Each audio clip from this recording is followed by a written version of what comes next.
Kas ir kuki? Kuki ir vērtību sarunu kārtis, ko jūs varat izmantot savā komandā, ja vadat apmācības vai vadat kādu izaugsmes procesu, vai jūs varat izmantot arī vienkārši sarunām savā ģimenē, foršā komandā vai draugu lokā. Ir 60 kārtis, otrādi, ar dažādiem kuki situāciju zīmējumiem.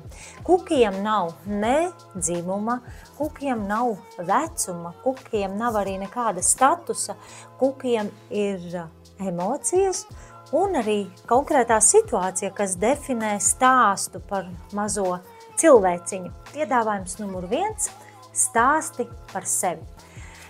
Pašā sākumā jūs varat ļaut cilvēkiem izvēlēties sev vēlamo kārti, lai padalītos par sevi, pastāstītu, iepazīstinātu ar sevi un padalītos, kas tad man dzīvē ir svarīgi. Katrs cilvēks izvēlēsies sev atbilstošo kārti un padalīsies, kas tad man dzīvē ir būtiski un svarīgi. Mani sauc Ieva, man dzīvē ir būtiski palīdzēt cilvēkam sasniegt viņa vērtības, palīdzēt atrast citiem cilvēkiem svarīgo un noturēt balansu dzīvē. Pieņemsim. Tāds būtu, piemēram, stāsts par mani.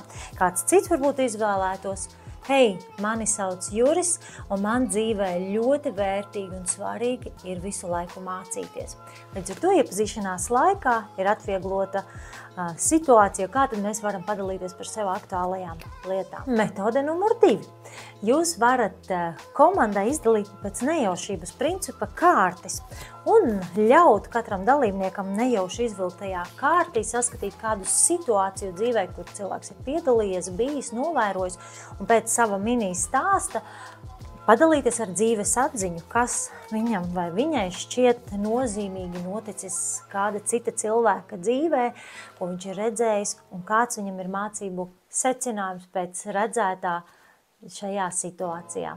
Trešā versija kārtis var izmantot ne tikai, lai jūs sarunātos un veidotos šīs sarunas par vērtīgajām lietām, bet lai arī parādītu.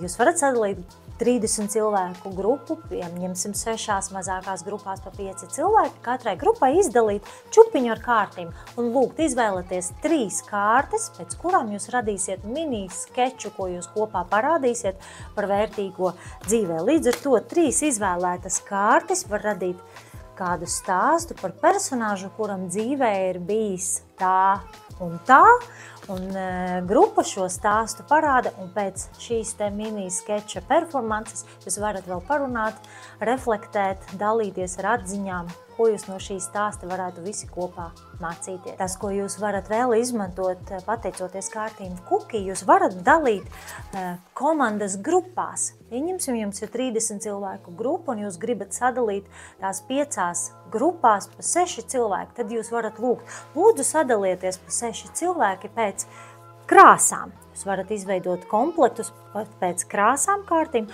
un uz katrām mazā komplektiņa jauktā secībā būtu saliktas kārtas pa krāsām. Sadalieties krāsās, vai oranžā, zilā vai kādas citas krāsas grupa. Cits dalīšanās veids ir sadalieties pēc dimantu skaita, kas ir attēloti kārtīm otrā pusē. Piemēram, visi, kuriem ir tikai 1 dimantiņš uz kārts, lūdzu, pulcējieties šeit, vai visi, kuriem ir 3 dimanti uz kārts, tie pulcējās lūdzu šeit. Līdz ar to kārtas ir arī labs palīgs jums, kā koordinēt grupu mācību procesā. Vērtīgākais ir katrā no mums, un mums ir iespēja ar to dalīties. Lai izdodās!